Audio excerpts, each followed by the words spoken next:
주께 힘을 얻고 그 마음에 시온의 대로가 있는 자는 복이 있나이다. 그들이 눈물골짜기로 지나갈 때에 그곳에 많은 샘이 있을 것이며 이른 비가 복을 채워주나이다. 그들은 힘을 얻고 더 얻어 나아가 시온에서 하나님 앞에 각기 나타나리이다. 우리 한국에서 많이 사용하는 사자성어 중에 작심삼일이라는 단어를 많이 들어보시고 사용한 적이 있을 겁니다. 그런데 그냥 이제 뜻 자체는 그런 거죠. 단단히 마음을 먹었는데 이것이 3일을 못 가더라. 그래가지고 뭐 결심이 굳지 못하다.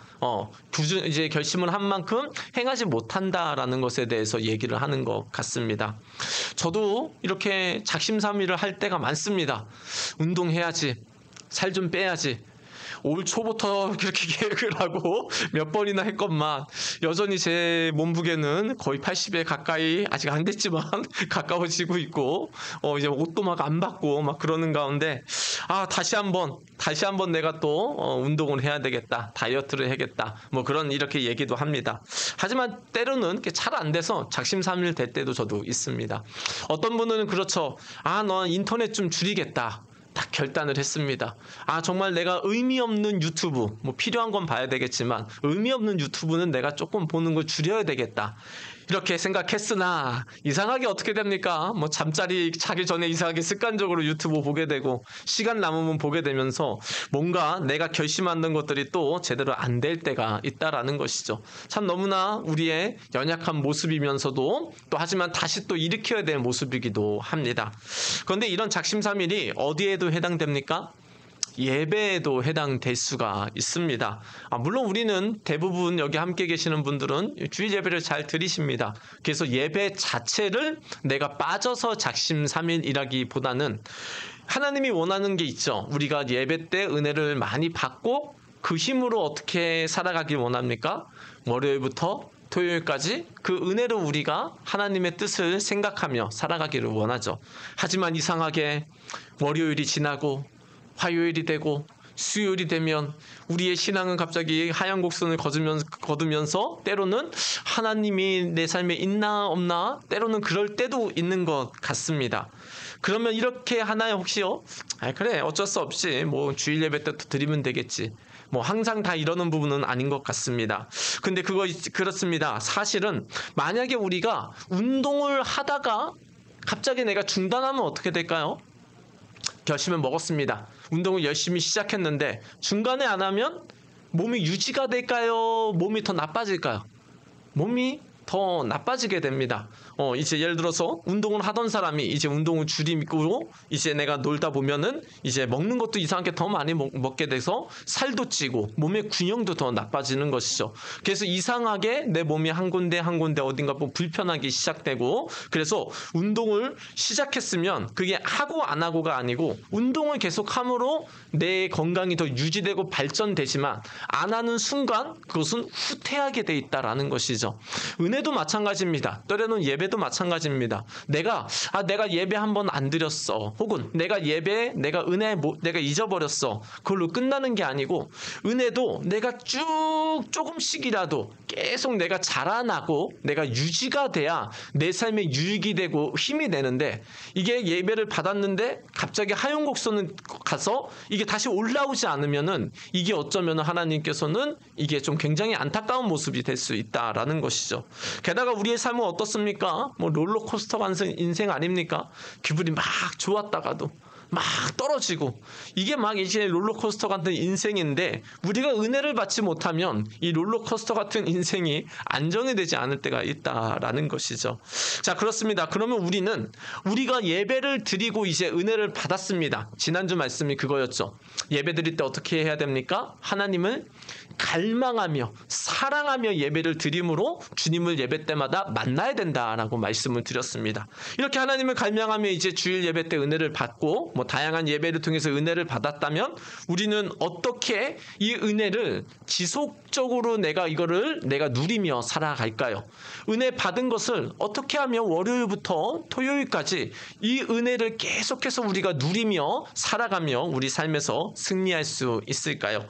오늘 말씀을 통해서 우리가 주일 예배뿐만 아니라 삶의 예배, 월요일부터 토요일까지도 이 은혜가 지속되며 승리하기를 예수님의 이름으로 축원드립니다.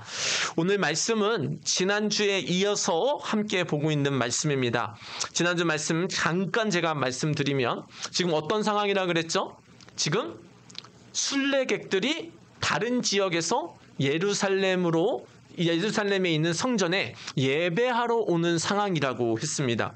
왜 그렇죠?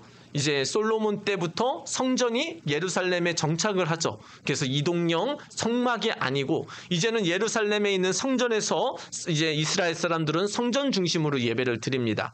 그런데 나중에 이제 이스라엘 사람들이 때로는 흩어지죠. 아수르에 의해서 다른 나라 지역으로 흩어지고 바벨론으로 흩어지고 뭐 포로로 가고 그러다 보니까 이제 사람들이 이제 매주 혹은 매일매일 예루살렘 성전으로 못 오니까 적어도 1년에 한 번에서 3번은 어떻게 해라? 예루살렘 성전에 와서 그래서 하나님께 예배를 드려라 라고 하나님께서 말씀을 하셨습니다.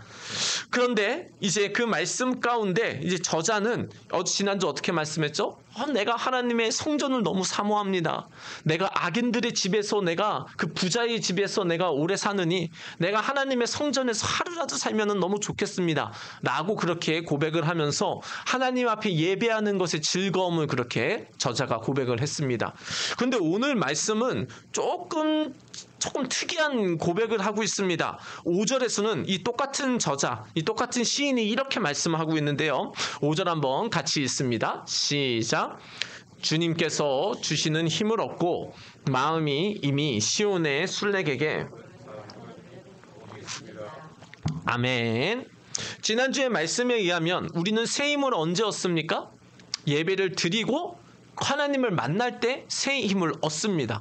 그런데 지금 5절에 보면은 이 똑같은 순례객들입니다. 다른 지역에서 지금 예배드리러 오는 사람이 주님께서 주시는 힘을 얻고 마음이 이미 시온의 순례객에 오른 사람들은 복이 있다라고 말씀합니다.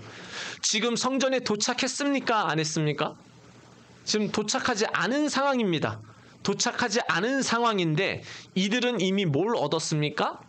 주님께서 주시는 힘을 얻었다라고 지금 말씀을 하고 있습니다.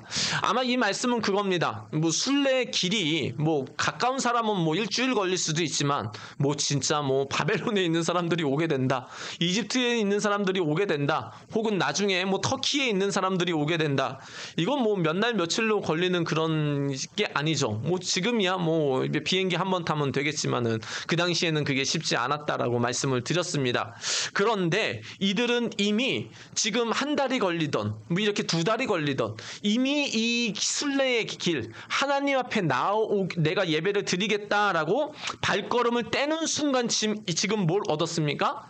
주께서 주시는 힘을 얻었다라고 지금 말씀을 하고 있는 겁니다. 성전에 이미 왔을 때 지금 힘을 얻은 게 아니고 이미 언제 지금 힘을 얻기 시작했다? 출발할 때 이미 지금 힘을 얻고 지금 나아가고 있다라는 겁니다. 그럼 대체 이 힘이 뭘까요? 뭐 이 힘은 뭐 정신적인 어떤 힘, 내 용기, 어떤 육신적인 이제 건강, 경제적이고 이제 군사적인 다양한 뭐 그런 뜻을 포함하고 있습니다. 그래서 힘이라고 표현을 했는데 6절에서는 이 힘을 조금 구체적으로 저자에게 적용을 합니다. 우리 6절 같이 읽습니다. 시작. 그들이 눈물 골짜기를 지나갈 때에 샘물을 가득 채울 것입니다. 아멘. 이들은 지금 이제 새 힘을 얻는데 어떤 고백을 합니까? 눈물 골짜기를 지나갈 때 샘물이 솟아서 마실 것이다 라고 말씀을 하고 있습니다. 이 눈물 골짜기는 말 그대로 진짜 그 사막을 만약에 연상을 한다면 순례객들을 연상해 보시기 바랍니다. 막 굉장히 땡볕이 찌는 그런 곳에서 한번 가다가 또 뭐 이렇게 우물이 있으면 물도 마시고 그리고 나무 그늘에서 쉬기도 하고 혹은 만약에 낙타나 어떤 동물을 타고 왔으면은 또 낙타도 그렇게 물을 마시면 가면서 중간중간 그렇게 쉼터가 있어야 되는 것이죠. 그런데 때로는 내가 원할 때 물을 마실 수가 있습니까? 그렇지 않다라는 것이죠. 순례각이 지형을 잘 알고 있다면 아주 그냥 금상첨화겠지만 그렇지 않습니까? 때로는 우물이 망가질 수도 있는 거고, 누군가 이제 어떤 우물을 그 당시에는 어떤 사람들이 막아가지고 못 먹게 할 수도 있다라고 합니다. 그러면은 이 사람들은 물을 꼭 마셔야 지금 이 여정을 지나갈 수 있고 심지어는 살 수가 있습니다. 그런데 이런 때로는 뭔가 내가 예상치 못한 일로 내게 눈물을 흘리는 그런 일들이 일어나게 된다라는 것이죠. 이게 지금 순례객들이 지금 성전으로 예배하러 가는 그 여정 가운데 말입니다. 하지만 하나님이 힘을 주시니까 어떤 일이 일어납니까? 눈물 골짜기를 지나가는데 뭐가 솟아오르죠? 샘물이 솟아서 마시게 된다라는 겁니다. 여기서 샘물이 솟아서 마신다라는 것은 지금 우물의 근원을 발견했다라는 그런 뜻과도 지금 같은 것이죠. 한마디로 그런 겁니다. 우물이 원래 여기 없었습니다. 그런데 나 너무 목말라. 하나님, 나 지금 예배하러 가는데 하나님, 나 목말라. 너무 힘들어요. 어떻게 해요? 막 이렇게 하나님 앞에 얘기하고 가는데 뭐가 발견되는 겁니까? 우물이 발견되는 상황입니다. 지금 예측이 다 된 우물이 아니고 원래 있었던 우물이 아니고 지금 너무 힘들어서 하나님, 나 성전 예배 드리러 가야 되는데 너무 힘들어요. 어떻게 끝까지 갑니까? 막 주님 앞에 기도하면서 가는데 지금 뭐가 발견된 상황이다? 생명수가 지금 발견된 상황입니다. 그러다 보니까 어떻게 됩니까? 이제 정말 물이 없으면은 목마르고 목타고 지금 자신과 동물과 함께하는 모든 가족이 어쩌면 사망에서 쓰러질 수도 있지만 이 생명 샘으로 말미암아 지금 다 살아나게 되는 역사를 뭐라고 표현합니까? 힘이라고 지금 표현을 하고 있다라는 것이죠. 또 힘은 뭐라고 얘기합니까? 이제 두 번째 줄 뒤쪽에 보면 가을 비도 샘물을 가득 채울 것입니다. 아멘. 여기서 가을비는 이제 이스라엘의 그런 이제 처음 여름을 지나고 처음 내리는 이른비를 얘기를 하고 있는 겁니다. 이제 이스라엘에서는 10월에서 12월 사이에 여름을 지나고 이제 그리고 좋은 필요한 이제 이른비가 내리는데, 이 비가 내려야 그동안 여름 동안에 메말라 있었던 땅이 힘을 얻고 물을 받아서 수확량이 많아지게 되는 것이죠. 만약에 이른비가 내리지 않으면 어떻게 될까요? 한 해 농사는 그냥 망하는 겁니다. 그리고 만약에 이른비가 너무 적게 내렸다. 어떻게 될까요? 수확이 적은 것이고요. 그렇게 이른비가 너무 많이 내렸어요. 홍수처럼. 그래도 이제 농사를 다 망치게 되는 것이죠.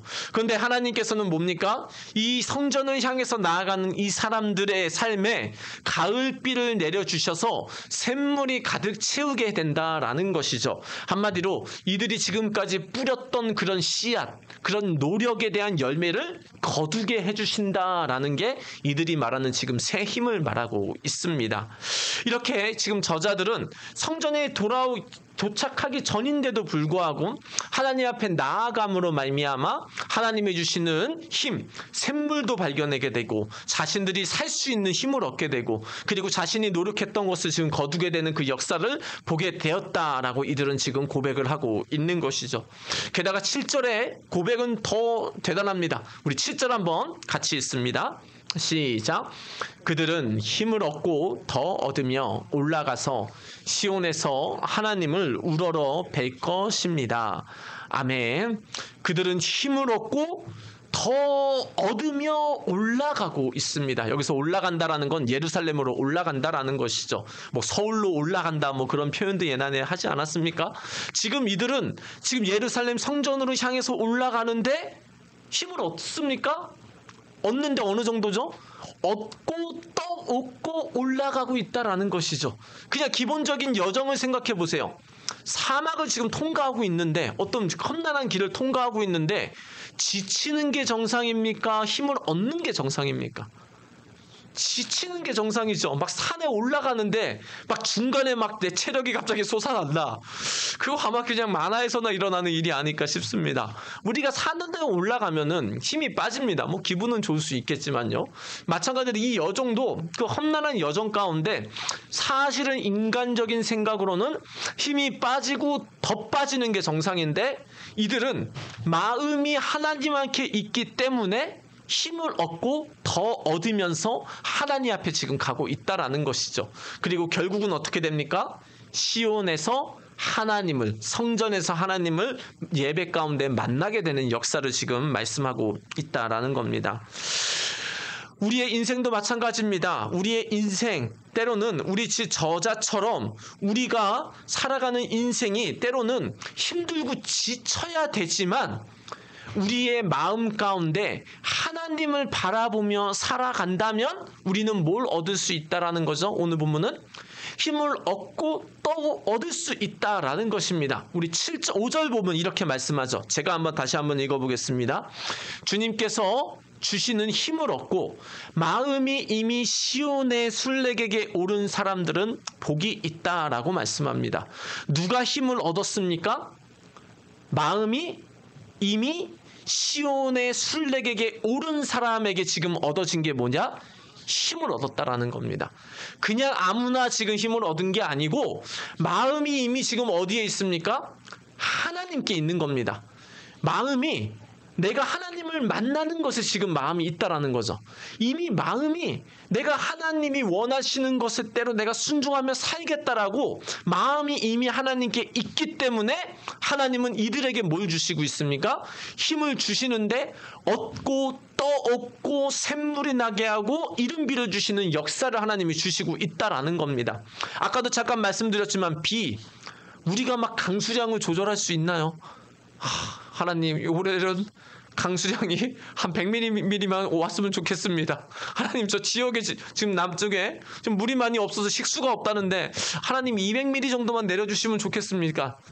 그게 되나요? 말이 안 되죠. 그런데 이미 마음에 하나님께 있는 사람에게는 뭐가 내린다라는 거죠? 하나님께서 이른비를 조정하시는 분이기 때문에 그들에게 적당하게 필요한 것을 주신다라고 말씀을 지금 하고 있다라는 것이죠.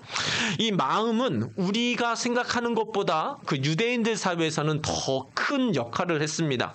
우리는 뭔가 좀 마음을 좀 느끼는 것으로 많이 생각했다면 이제 구약에서 이제 이스라엘 사람들이 가지고 있는 마음이라는 것은 뭐까지 생각합니까? 결정과 지혜까지를 다 포함하는 게 마음이다라는 것이죠. 그러니까 생각이 먼저가 아니고 마음에서 이미 내가 결정을 하고 지혜를 얻고 내가 어떤 것들을 내가 지금 이렇게 생각한 다음에 결정되는 게 머리라고 유대인들은 생각하는 거죠.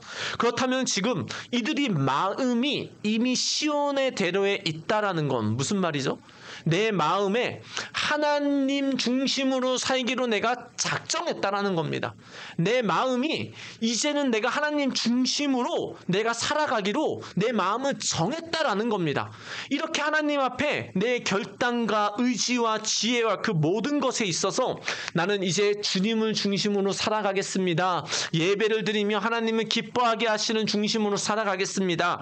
라고 생각하며 살아겠더니 그들에게 주어진 게 뭐다? 바로 새 힘이다라는 것이죠. 근데 이것이 주일만 그렇게 되는 게 아니라 이들의 지금 성전까지 오고 있는 모든 여정 가운데 일어났다라는 것이고요.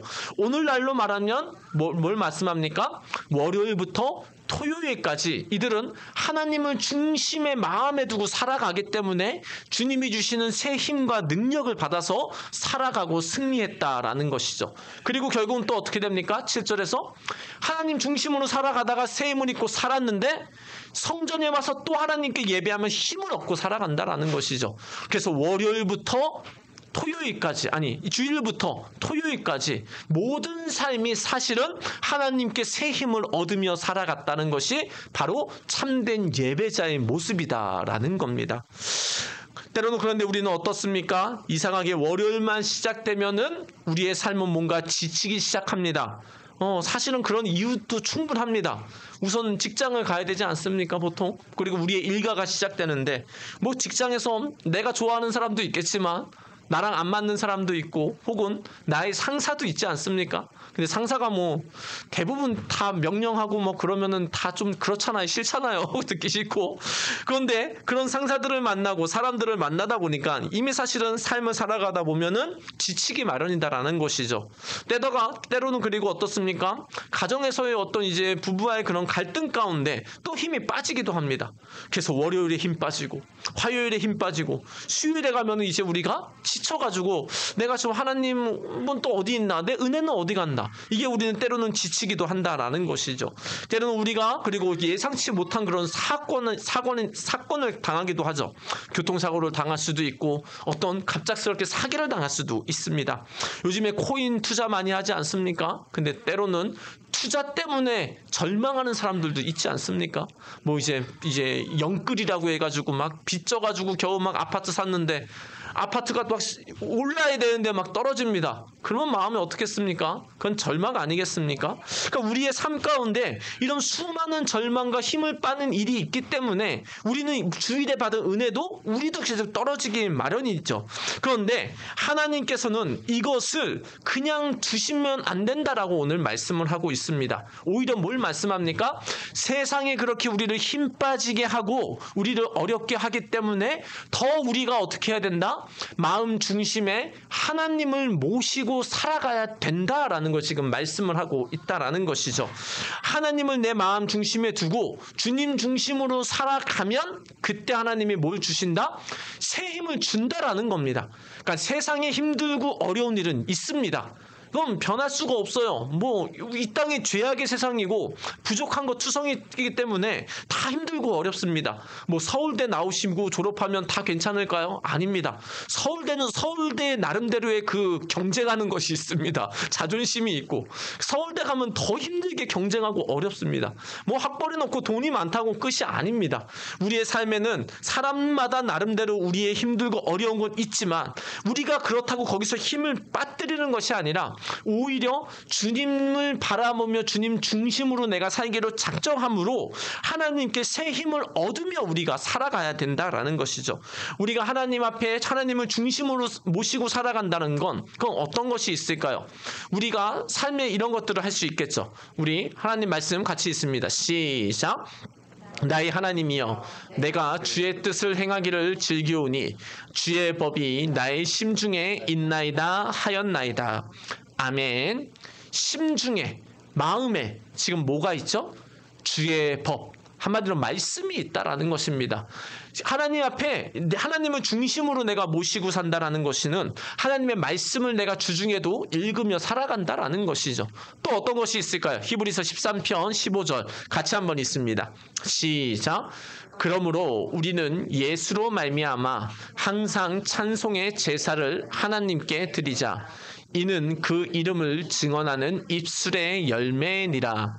아멘. 지금 뭘 말씀합니까? 우리는 이제 구약 때처럼 동물 제사를 드릴 필요 없습니다. 하지만 어떤 제사를 드리라? 예수로 말미암아 항상 뭘 드려라? 찬송의 제사를 드리며 살라라는 것이죠. 근데 지금 어떤 찬송의 제사? 예수로 말미암은 찬송의 제사를 말하는 겁니다.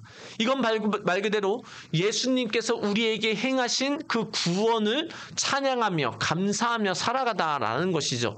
예수님이 날 위해 이 땅에 오신 것을 감사하며 예수님이 내 죄를 대신하여 내 천벌을 대신하여 십자가에 죽으신 걸 감사드리며 또 예수님이 3일 만에 부활하시며 죽음도 이기시고 이 땅의 모든 어려움도 이기신 그 주님을 생각하며 찬양하는 사람, 이 사람이 바로 또한 뭡니까? 하나님을 마음 중심에 두고 살아가는 사람이다라는 것이죠. 근데 이렇게 하면 뭐가 온다? 새 힘이 온다라는 겁니다. 안 해보셔서 모르나요? 아닙니다. 예수님을 생각하며 내 힘들고 어려울 때 예수님을 찬양하며 또 혹은 찬양을 듣거나 우리가 살아가면 이상하게 정말 하나님이 주시는 힘이 생깁니다. 왜요? 이미 예수님을 믿는 사람에게는 성령님이 계시기 때문에 이 하나님이 반응한다라는 것이죠. 뭐 우리가 정말 영혼이 없이 뭐 그냥 주문처럼 따라한다. 그것에는 하나님이 반응하지 않겠지만 내가 정말 하나님을 원하는 마음으로 내 지치고 힘들고 어려운 마음을 주님께 고백하는 마음으로 주님께 찬양하며 주님을 높여드리면 찬양할 때 뭐가 임합니까? 하나님의 나라가 임하는 것이고 새 힘이 임하는 것입니다. 그리고 또한 우리가 하나님의 말씀을 생각하며 살아가며 이제는 이렇게 질문을 하는 거죠. 한번 따라해 보겠습니까? 하나님께서 내게 기대하시는 것이 무엇인가요? 내게 기대하시는 것이 무엇인가요? 하나님을 마음의 중심으로 산다는 건 바로 하나님이 내게 지금 뭘 기대하세요? 하나님이 내게 지금 뭘 원하세요? 이것을 생각하며 살아가는 사람이 바로 하나님을 중심으로 두고 지금 살아가는 사람이고요. 이렇게 하나님을 생각하며 살아가는 자에게 오는 것이 새 힘이다라고 지금 우리에게 말씀을 하고 있습니다. 또 하나님의 중심으로 살아가는 것, 제가 읽어보면 히브리서 13장 16절에선 선을 행하는 것도 하나님이 원하시는 것이고 우리가 가진 것을 나누어 주는 것도 하나님의 중심으로 하고 살아가는 것이겠죠. 근데 이렇게 살아갈 때 하나님께서는 뭘 주신다? 우리에게 새 힘을 주신다라는 것입니다. 이미 마음에 시온의 대로가 있다. 이것은 이미 지금 내 마음이 하나님께 있다라는 것입니다. 하나님께 마음을 중심에 두고 살아간다면 하나님께서는 우리의 삶을 그냥 내버려 두시지 않습니다. 우리의 지치고 힘든 삶 가운데 주님이 뭘 주십니까? 뒤에서 밀어주시고 끌어주시고 우리를 이끌어주신다라는 것이죠. 지금도 유학을 많이 갈 거고 많은 사람들이 제가 학생 때도 많이 유학을 갔습니다. 제 친한 친구도 고등학교 때 캐나다로 이렇게 유학을 가기도 했고요. 그런데 유학 가면 어떻습니까? 그 당시에도 제 친구가 유학 갔었던 그 당시에도 이제 공부를 가서 열심히 하는 친구들이 있습니다. 부모님의 뜻을 따라 미래의 꿈을 따라 공부 열심히 해서 막 잘하는 친구가 있습니다. 하지만 또 어떤 사람이 있죠?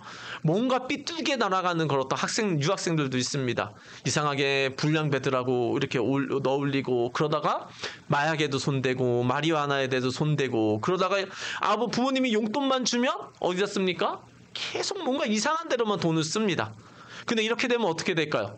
부모님이 그걸 계속해서 지원해 줄까요? 아니면 너 정신 차려라 때리든지 공부를 그만두게 하든지 한국으로 복귀시키든지 할까요? 정상적인 부모님이라면 마리아나를 하고 계속 이상한 짓을 하며 살아가는 그 학생들을 지원해주고 서포트해주는 것은 말이 안 될 것입니다. 하지만 부모님의 뜻을 따라 또 정말 비리의 비전을 따라 열심히 공부하고 열심히 살아가는 그 학생들에게는 부모님이 할 수만 있으면 어떻게 합니까? 밀어주고 끌어주고 차도 사주고 집도 줄 것이고 할 수만 있으면 다양한 것들로 아마 이제 그 유학생을 도와줄 겁니다. 마찬가지입니다. 하나님께서는 우리의 하나님은 전능하시답니다. 모르는 게 없으시답니다. 지혜와 명철이 끝이 없답니다. 근데 이 하나님이 원하는 방향으로 내 마음 중심을 두고 살아간다면 하나님이 우리에게 필요한 것을 줄까요? 안 줄까요? 주실 수밖에 없다라는 겁니다. 아니, 주시지 않아도 우리의 삶의 어려운 것들을 이겨나갈 수 있도록 하나님께서 은혜를 더하신다라는 겁니다. 때로는 우리가 생각합니다. 내가 기도한 것을 간구하는 것만 기도 응답이라고 생각하는데 성경은 그렇지 않습니다. 성경은 이렇게 말씀합니다. 우리 히브리서 5장 7절 같이 한번 읽습니다. 시작. 그는 육체에 계실 때에 자기를 죽음에서 능히 구원하실 이에게 심한 통곡과 눈물로 간구와 소원을 올렸고 그의 경건하심으로 말미암아 들으심을 얻었느니라. 아멘. 지금 예수님을 말하는 겁니다. 그는 예수님을 말하는데 이 예수님이 지금 심한 통곡과 눈물과 간구로 하나님께 기도를 했다라는 겁니다. 언제요? 지금 십자가를 지시기 전에 아마 겟세마네 동산에서 기도하는 모습인 것 같습니다. 예수님도 하나님이셨지만 뭐가 있죠? 육신을 가졌기 때문에 누가 나를 때린다. 누가 나를 정말 채찍질한다. 못 박는다. 아플까요? 안 아플까요? 당연히 아프십니다. 인간을 구원하러 인간의 몸으로 입고 오셨기 때문에 인간의 죄를 대신해서 인간의 몸으로 그걸 당해야 되기 때문에 그 예수님도 그런 고통을 떠올리니까 너무 힘들었던 거죠. 하지만 하나님 내가 이것을 이겨나갈 수 있도록 도와주세요. 통곡과 눈물로 이 사명을 감당하게 해주세요. 예수님께 기도했더니 뭘 하셨다? 들으심을 얻었다라고 마지막에 말씀합니다. 기도 응답을 받았다라는 것이죠. 그런데 예수님의 기도 응답은 지금 뭡니까? 십자가에서 나를 살려주세요가 아니고 뭐죠? 십자가를 감당하게 해달라고 한 기도죠. 근데 지금 이걸 들었다라는 건 뭐죠? 예수님이 가지고 있던 그 사명의 십자가를 죽기까지 내가 감당할 수 있다라는 건데 그것을 하나님께 응답을 받았다라는 것입니다. 우리는 때로는 생각합니다. 내가 기도하는 것이 잘대로 풀리는 것이 기도 응답이라고 생각하고 내가 어떻게 하면은 내가 내 뜻대로 풀리는 것이 마치 내가 새 힘을 얻는 거다라고 생각하지만 하나님께서는 뭘 말씀합니까? 때로는 우리에게 우리가 주어진 것을 버티고 승리하는 것도 바로 하나님의 응답이다라고 말씀을 하시면서 하나님의 마음의 중심에 두고 살아가는 사람은 하나님께서 응답을 하시는데 그것을 또한 이겨나갈 수 있도록 도와주신다라고 말씀을 하고 있습니다. 그래서 성경은 이렇게 살아가는 삶은 이렇게 예배를 말씀하죠. 1절에서는 로마서 12장 1절은 이렇게 말씀합니다. 맨 뒤만 제가 읽어드리면 이는 너희가 드릴 영적 예배니라. 하나님을 마음의 중심에 두고 살아가는 것이 바로 보다 영적 예배다라고 말씀하시고요. 더 구체적으로 2절에서는 우리 같이 한번 읽습니다. 시작.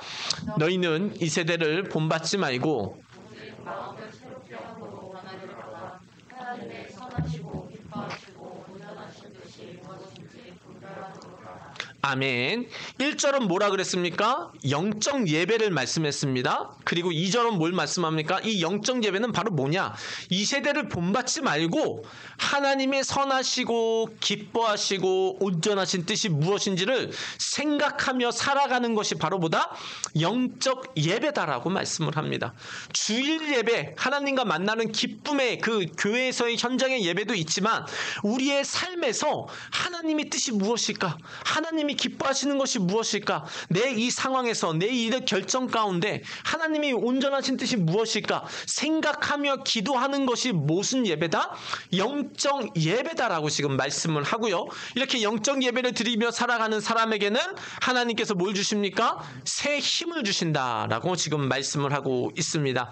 그래서 A.W. 토저라는 그 정말 유명하신 목사님, 그분이 쓰신 이것이 예배다라는 그런 책에서는 목사님이 이렇게 설명을 했습니다. 제가 한번 읽어보면 일주일에 7일을 예배하지 않으면 일주일에 하루도 예배하지 않는 것이다 라고 말씀을 하고 있습니다.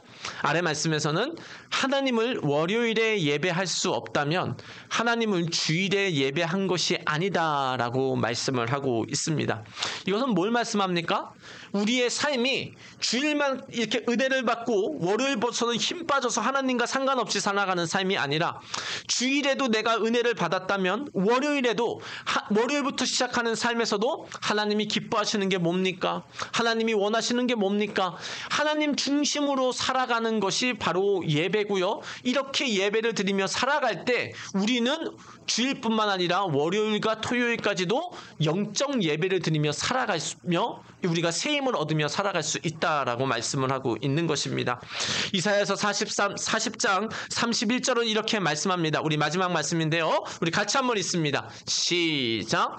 오직 여호와를 앙망하는 자는 새 힘을 얻으리니 독수리의 날개치며 올라감 같을 것이요 다른 박질하여도 곤비치 아니하겠고 걸어가도 피곤치 아니하리로다. 아멘. 여호와를 앙망하는 자, 여호와를 기다리는 자, 바라보는 자는 뭘 얻습니까? 새 힘을 얻는다라고 말씀을 하고 있습니다. 우리 성도님도 한 주간 동안 막 기운이 넘치게 사셨습니까? 또 힘 빠지게 또 이렇게 삶을 살다가 이 자리에 오셨습니까? 힘을 빠지게 하는 상황은 또 있을 거고 반복될 거고 더 심하게 올 수도 있습니다. 중요한 건 뭡니까? 새 힘만 있으면 됩니다. 문제가 중요한 게 아니라 문제를 해결할 수 있는 답만 얻으면 아무리 어려운 문제가 와도 상관이 없습니다. 근데 우리의 인생에 해답되시는 분이 누굽니까? 하나님이시고요. 그 하나님께서 하나님을 중심에 모시고 주님 중심으로 살아간다면 하나님이 새 힘을 주셔서 우리가 승리하며 살아갈 수 있게 한다라고 말씀합니다. 오늘부터 우리 성도님들 하나님을 마음 중심에 모시고 삶의 예배에서 승리하시기를 예수님의 이름으로 축원드립니다. 주일 예배도 은혜 받을 뿐만 아니라 이제는 월요일부터 토요일까지 시작되는 삶의 예배에서도 하나님을 마음 중심에 두고 사심으로 하나님이 주시는 힘을 평일에도 누리며 사시기를 예수님의 이름으로 축원드립니다. 우리가 주님을 마음 중심에 모시고 살아간다면 우리의 삶은 누가 책임져 주십니까? 하나님이 책임져 주실 겁니다. 내 눈에 보기에는 아닌 것 같고 내 눈이 보기에는 내 뜻대로 하는 게 맞는 것 같지만 주님이 중심이 원하는 것으로 한다면 그 인생 누가 책임지죠? 하나님이 책임진다라는 것이죠. 근데 항상 우리가 못 기다리는 게 타이밍이죠. 나는 지금 성공하고 싶은데 뭔가 지금 내 뜻대로 하고 싶은데 하나님은 조금 뭔가 항상 내 뜻보다 뒤에 있다라는 게 문제 아니겠습니까? 그러나 그건 문제가 아니라 하나님이 우리에게 가장 좋은 타이밍을 지금 기다리고 있다라는 것이죠. 오늘부터 하나님 중심으로 살아가시기를 바랍니다. 어떤 생각을 하시던 어떤 크고 작은 선택이든 결정을 하시던 하나님이 원하는 것 생각하시기를 바랍니다. 심지어는 내 자녀를 그냥 단순히 그냥 TV 보면서 놀라라는 게 아니고 하나님 이 아이들을 이 TV 보는 시간에 이 TV 보게 하는 게 하나님의 뜻입니까? 아닙니까? 아니면은 뭔가 다른 거를 아이들에게 할 수 있는 것들을 지금 여건을 만들어주고 하나님 내가 지금 시간이 남는데 내가 지금 이것을 하고 있는 게 맞습니까? 내가 드라마를 보고 인터넷을 보는 거 뭐 때로는 필요합니다. 근데 이것을 지금 내가 하고 있는 게 맞습니까? 우리는 삶 가운데서 질문하며 살아가야 된다라는 것이죠. 내가 직장에서 일할 때도 하나님 내가 이렇게 일을 처리하는 게 맞습니까? 저렇게 일을 처리하는 게 맞습니까? 기도하면서 주님 중심으로 내가 살아간다면 주님께서는 새 힘과 능력을 우리의 삶에 허락하셔서 월요일부터 토요일까지도 이기게 하실 것이다라는 겁니다. 오늘부터 하나님의 마음의 중심으로 모시고 살아가면서 주일뿐만 아니라 월요일부터 토요일까지도 여전히 승리하며 새 힘을 얻으시며 사시기를 예수님의 이름으로 축원드립니다.